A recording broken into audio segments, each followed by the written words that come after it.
Savo. Welcome to our program, and I think probably this morning, to no one's great surprise, we'll talk about Grenada. Latest developments. The young American medical students getting off the planes are saying, thank God for Reagan, thank God for the Marines, our lives would have been in great jeopardy. Now, that was the reason that the president gave for going in. It was immediately put on a back burner by the media, in fact, I think by most observers, because they felt it was an excuse for him to get rid of that airfield. Now, in fact, it seems to be that those students were in jeopardy. Their lives, or at least their freedom, was very much in question. And I just wonder what's your reaction now that you're hearing those youngsters get off the planes with statements like, I've been a dub all my life, but thank God for the Marines. What is your reaction? Well, I think what it is, those who interpret and analyze and so on, they always look at a situation as there was a choice between something that's perfect and something that is a slightly less perfect alternative. But actually, what you really have is always a choice between something that's really bad and something that's worse. And if you made the right choice, I think you went for the bad instead of the worse of the two alternatives. And the way I see it, obviously, it's easy to present the United States as a huge, gigantic world power invading a country of, 100,000 population, a tiny little island, that violating international law and so on and so on. But on the other hand, if we take a look at what was the alternative, what do we see? We see basically the Cuban government obviously acting on behalf and in lieu of the Soviet government, helping communist-controlled governments imposing their power in one country after another one in the Central American and Caribbean area. The United States more or less staying outside of the whole problem. What would these different countries think about it, the different islands around and so on? The United States really didn't have much of a choice. It had to take a decisive step. It had to show them that they are not going to permit coups, they're not going to permit Cuban-instigated changes of government. I don't think they had a choice. They just had to move in. Well, certainly there's no question it was Cuban, because those 500 Cuban soldiers, incidentally, that was rather humorous when they were calling them workers. All I could think of is, I'm glad when I drive along the highway, our workers don't have mortar and submachine guns hanging off the trucks. But at any rate, it's pretty obvious it was the Cuban military presence there that they were I think we have evidence of 2 airports being built, runways being expanded substantially, and again, I don't think it was with intent of improving the tourist trade, which, by the way, has declined drastically, and that was the main source of income. You're not persuaded by the Cuban dedication to tourism, and that argument doesn't float? No, obviously. All right, well, Savo, there is something else now that I think we probably ought to talk about, and that is international law. And having taken a course in that back in 1903, I have some understanding of it. But the thing I came away with most was, from the course in international law, was that really international law is changing almost every day. Because if you want to do something badly enough, you can do it and then say, well, there's a precedent for it back in the Spanish Armada versus Francis Drake. Somewhere you can find an excuse for doing what you want to do. Would you agree with that? Yes, I mean, international law is obviously not codified, and also, let's face it, it cannot be enforced as well. So it's really pretty much what you say it is, isn't that right? However, having said all that, would you say that the United States was in violation of the OAS Treaty and the UN Charter? Well, again, we're back to interpreting, as you said, international law, and I'm sure that we have enough people in the State Department who are expert enough to quote all kinds of precedents and show us that they did not violate any of the treaties and so on. On the other hand, I'm sure also that you will have enough people in wherever you want to look at, not necessarily the Soviet Union, let's say, but even some of our Western allies who probably feel that we did violate international law. Okay, now I saw several television shows in the last few days. I'm sure most people did. I was concentrating mostly on McNeil Lehrer program because it tends to go more in depth in these things. And I saw all kinds of experts trotted out. And I heard some very interesting arguments, and some which I thought were extremely revealing of mindsets, if I may say that.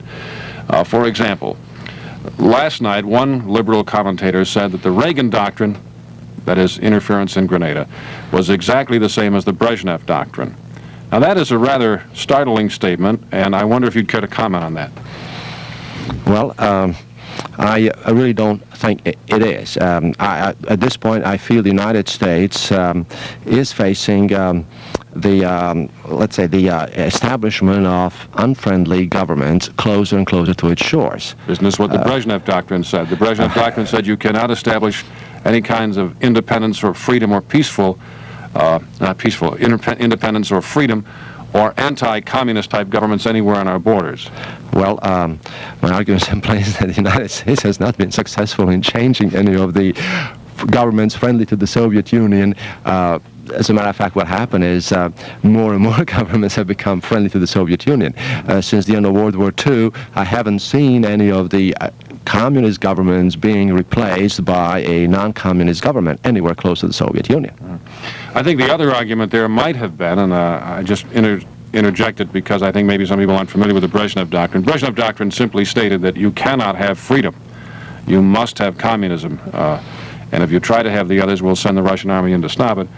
Whereas anytime we intervene, it seems to be to establish at least some form of freedom. Well, I think it shouldn't be too difficult to establish something, a government that is just slightly more democratic or more freedom inclined than the one that in Grenada very recently killed the former prime minister. Now, that was a strange thing. You had really two communists fighting it out there. They had overthrown the free government a couple of years ago. Apparently, he wasn't such a wonderful fellow either, from what I heard. But you had two communists fighting out. What was going on there? I don't think it's that unusual. I mean, just go all the way back to the beginning of the Soviet Union. We had a Trotsky fighting a Stalin, eventually being forced to leave the country, and eventually, of course, being killed all the way in Mexico. We know that we had purges afterwards in the Soviet Union. We know that we had similar situations in many of the satellite countries of Eastern Europe, where one communist government was replaced by another. It's not that unusual. Savo, I want to talk about public opinion and your predictions of things to come after we take a break. It's 12 before 9. Halloween! It's a Halloween party at Dagatano's, Main Street, Hornell. Folks, they've got free refreshments for you, and they're open Thursday and Friday night until 10 p.m. No purchase necessary to sign up for a $50 gift certificate. Drawing will be on Friday night. You must be 18 or over. Now, while you're in signing up, you might as well bring any old shoes you have for repairs to Dagatano's and take advantage of their while you wait service. Dagatano's will spook you with their fantastic prices. You see, at Dagatano's, it's 20% off their entire stock. That includes all winter boots, such as Herman's, Hush Puppies, Red Wings, and many others. In fact, one group of men's Hush Puppies are now half price. Women's Herman waterproof ducks are $17. Come in costume to Dagatano's Halloween party and get a special discount on top of the low prices. Dagatano's Halloween party, Thursday and Friday night till 10 p.m. Don't miss it. Dagatano's Shoe Repair with expert shoe repair service and while you wait convenience, Main Street, downtown Hornell. Dr. Savo Jevremovic is with us, a former resident of Yugoslavia, has never lost his interest in the spread of communism, not promoting it, rather, but in observing it. Savo, so far, I think we could sum up your position as follows, that the United States acted prudently by moving in there. If they did not move into Grenada, the Cubans would continue to take one island after the other in the Caribbean, and at some point, someone had to do something. So, if that's a correct understanding of what you said, so far. Is that okay? Let's move ahead. Let's talk about public opinion. Now, world reaction, predictably the communists are upset, but many of our Eastern allies are too. Does that surprise and or disappoint you? Well, I merely hope that the disappointment that we hear that's on the part of our Western allies and so on is more for essentially public consumption, if I put it like that, and it does not indicate real disappointment, if I might put it like that. After all, the island is part of the British Commonwealth, and the British, I guess, were not consulted in great detail about the American moves, and I can understand that they would have become somewhat angry and would have to voice a certain amount of disapproval. The French socialist government, after all, goes claiming that they are, real socialists. They are promoting socialism wherever it might be developing, and so on and so on. Again, what else could they have done, if I might put it like that? But what about Germany? Germany traditionally holds with us, except for the period when Schmidt was prime minister. Well, what you have right now, take a look at the German government being besieged by all those demonstrators against the deployment of American missiles within Germany. On the other hand, they obviously do want those missiles there. They do want the American troops, let's face it. I mean, they feel much safer that way. But they also got caught in that situation. They had really no choice but to voice the more or less expected opinion that this was an invasion. And okay, but now let's go back to what we're hearing from these youngsters coming back now. The one I quoted at the beginning of the program, he said, "I've been a dove all my life, but thank God for the Marines," and he praised Reagan and everybody else. Will the European governments now say, well, those were American nationals, and from what we're hearing now, they were in jeopardy, just as President Reagan said, and he was trying to avoid another Tehran? Would that cause them, do you think, I'm talking about the European governments now, to change their views? Well, if you go back, and if you recall, well, we had the American diplomatic representatives held hostage in Iran. There were quite a few people who were upset about the attempt of the Carter administration to get him out by sending just a very small force, right? Well, I'm hearing people say now that if Carter had done what Reagan did, we wouldn't have gone through that awful year. That may be much too simplistic. Well, what do you think? It would have been a bit more difficult, I think, to land in Iran than it is in Tehran, the Caribbean islands. Okay, well, now let's talk about reaction back home. I, for one, at least, was very surprised in the initial polls on ABC yesterday, overwhelming support for the president. And incidentally, the so-called gender gap seemed to disappear somewhat. Even the women are supporting the president's move in Grenada.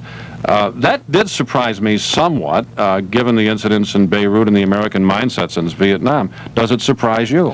Well, I think that, since the Vietnam days, people have changed their minds. I mean, what they've been observing now is that maybe there is a certain element of truth to the so-called domino theory, that, sure, Vietnam fell, and we said, well, we had no interest in it, but then we've seen the establishment of communist governments in many other parts of the world. We've seen the Soviet Union moving into Afghanistan, and I think that more and more people are becoming aware that the objective of the Communist Party ruling the Soviet Union is to establish similar governments throughout the world. I think the opinion has changed since those days. All right, you are familiar with Arnold Dvorgrov. Yes. He was here on our program last Friday. He is the author of The Spike, former editor for Newsweek, a very liberal magazine, incidentally. And Dvorgrov and others, because there have been several books on this, maintain that the KGB has an office dedicated to one proposition, that we must control the Western media by feeding them disinformation. In other words, having a lie become the truth and let it be accepted there, and break down the democracies that way. He is, of course, being classified by some as a madman, but I think that would be stretching it, because Dvorgrov is, after all, a highly respected man. He was here on our program last week. Now, having heard that interview, since I did it, I was paying very close attention to some of the things I heard on radio and watched on television since the Grenadian thing, and I must admit to you that whether I would have been aware of it or not, I don't know prior to that interview, but suddenly I became aware that there were a lot of things being said that simply had no historical basis, but were being accepted. I'm cautious in using examples, but I just want to get your reaction. Well, I don't think it's really such a new technique. Way back in the days of the Nazi government in Germany, the propaganda minister, Joseph Goebbels, mentioned more than once that all you have to do is repeat something over and over and over, and people will start believing in it. And he most certainly pursued that technique, and I can see that the Soviet Union is doing it as well.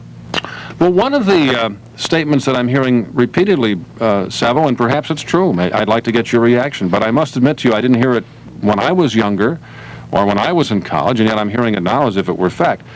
And that is that what you have here is essentially a struggle between the two of the same. The United States and Russia are two organizations, if you will, dedicated to the same principles, pursuing their goals with the same methods.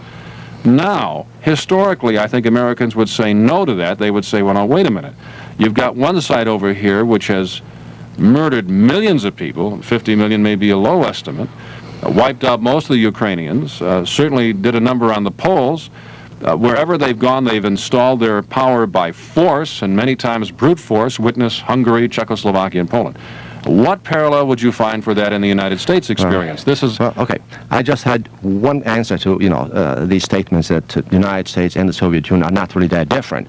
How is it and why the Soviet Union is doing its best to make sure that none of its citizens leaves that country, while the United States is doing its best to keep so many others from coming into the United States? From the communist countries. And other countries as well, for that matter. Yeah.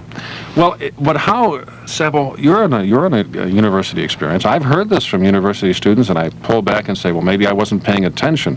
How did that suddenly become a fact in the American educational experience? Well, I think, first of all, if you look at the university students, or for that matter, quite a few university professors, faculties, and so on, you'll find out that dissenting, right, which usually means moving somewhat to the left, is very fashionable. And that is the way it's supposed to be. You're not supposed to embrace the, in quotes, establishment. A good example would be France, for instance. Now, there we know that the intellectual establishment has always been supporting the leftists, the socialists, and so on. Now the socialists are in power, and very recently there was a statement by one of the cabinet ministers. He wrote an article, as a matter of fact, in their principal daily paper, Le Monde, expressing what appears to be really anger about the, what, in quotes, the left intellectuals who apparently are not willing to support the socialist government of France once they got into office. Are you saying that the intellectuals will go right if the left is in control? Or also, I would say that somehow once the leftists took over, they realized that all of those ideals they had, and what I said earlier today, they're looking always for how would be the ideal solution. They realized, they cannot be put into effect. They don't exist, and they become disappointed. Okay, back to Grenada. Has the United States sent a message to Cuba, quit moving along the Caribbean and stay out of, well, they're in Central America, but don't go any further. Would that message have been heard in Havana?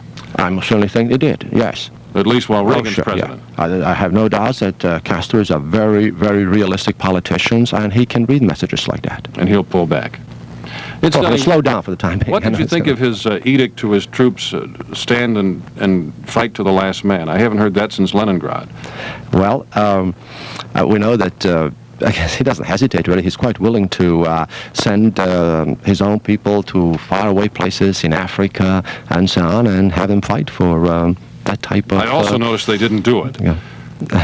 Well, it indicates somewhat that, that one of the two has some common sense, yeah.